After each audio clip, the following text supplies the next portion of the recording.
sahabat pengacara Batak Tembak Langsung dimanapun berada. Tentu saya dan sahabat, kita semua secara khusus, kita orang Batak yang ada di Provinsi Banten, kita sudah mendengarkan berita viral yang terjadi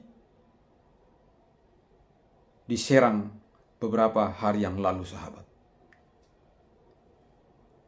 Ketika kami sahabat, pada saat kami sidang, kami mendapatkan berita bahwa ada perampokan di perumahan Anggrek Serang yang mengakibatkan seorang istri meninggal, yaitu Boris Hombing, dan suaminya Pasaribu diikat di dalam karung.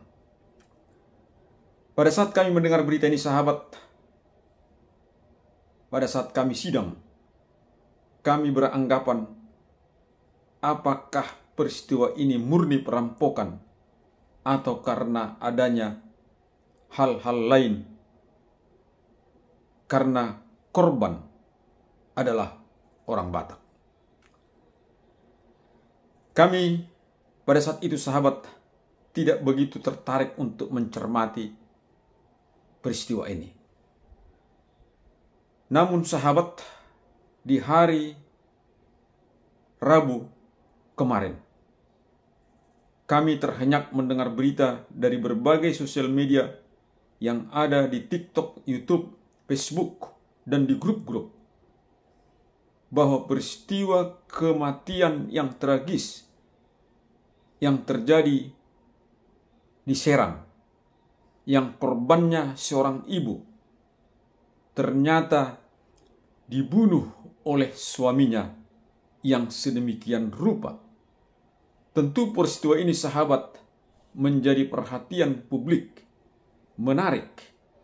Bagaimanakah dimungkinkan seorang suami bersandiwara membuat satu deretan-deretan dramatis yang membuat publik seolah-olah percaya bahwa dia begitu pilu kehilangan seorang istri yang dikasihinya.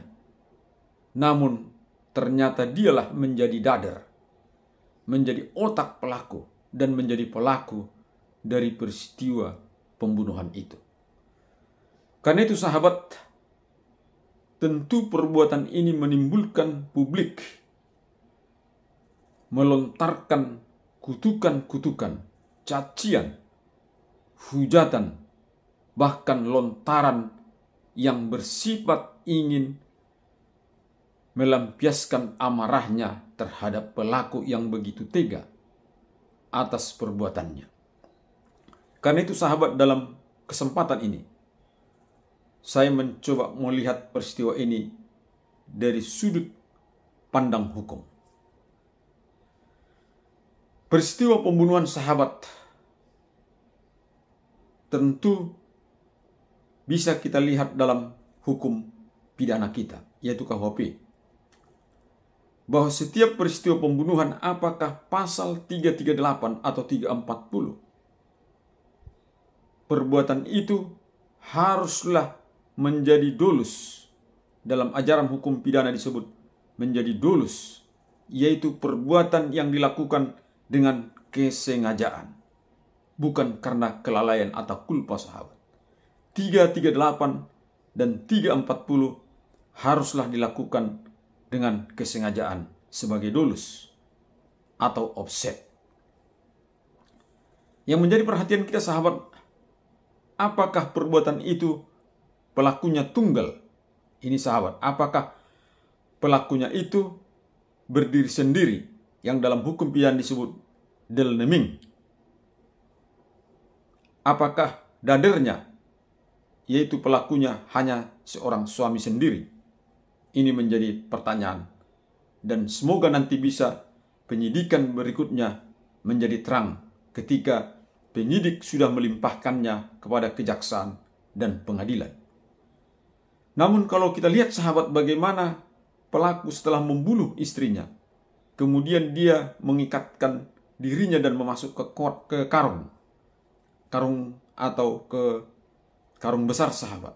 Ini tentu dari sudut logika kita, sahabat, atau dari sudut akal sehat, adalah sesuatu kesulitan seseorang masuk ke dalam karung apabila dia mengikatkan dirinya dan mengikat karung. Artinya, sahabat, dimungkinkan ada medeplikter, sahabat, atau orang yang turut serta. Dimungkinkan, sahabat.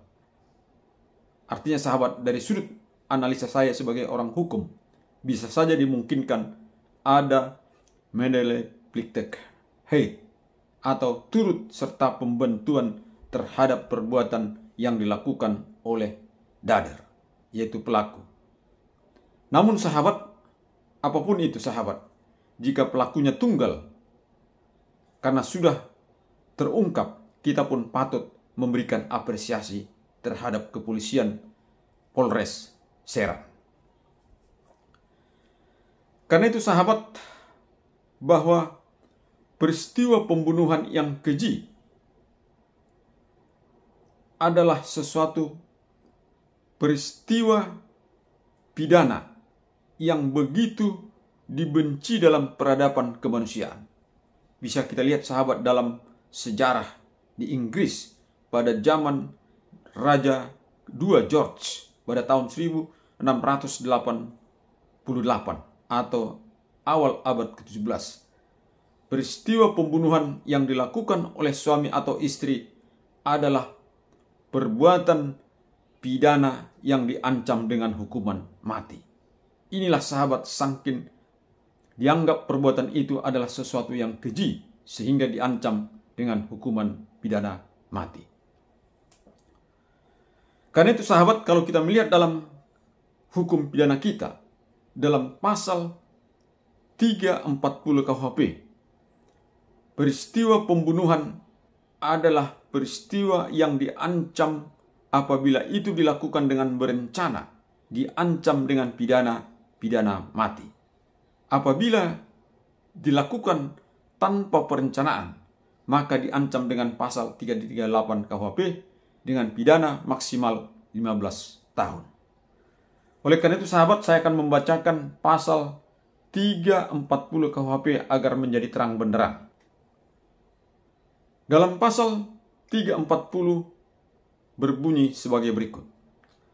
Barang siapa dengan sengaja dan dengan rencana terlebih dahulu merampas nyawa orang lain, diancam karena pembunuhan dengan rencana, dengan pidana mati atau seumur hidup, atau selama waktu tertentu paling lama 20 tahun.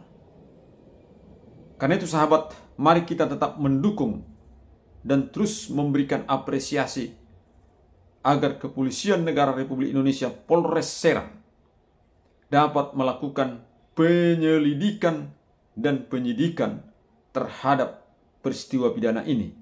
Apakah peristiwa pidana ini dilakukan oleh seorang pelaku saja, sebagaimana tadi saya katakan, apakah ada medeplikternya di sini atau medeplikting turut serta melakukan pembantuan dalam pasal 55 KUHP, atau, sahabat, apakah perbuatan ini perbuatan pembunuhan berencana atau pembunuhan biasa. Namun, sahabat, dalam pasal 340 membedakan 340 dengan 338 apabila peristiwa itu mempunyai waktu sedemikian rupa sebelum terjadi perbuatan pembunuhan itu. Ada waktu sedemikian rupa, yaitu waktu inilah menjadi kesempatan si pelaku untuk merencanakan perbuatannya sebelum dilakukan dan setelah dilakukan. Apabila itu terpenuhi, sahabat, itulah yang dimaksud dengan pembunuhan berencana.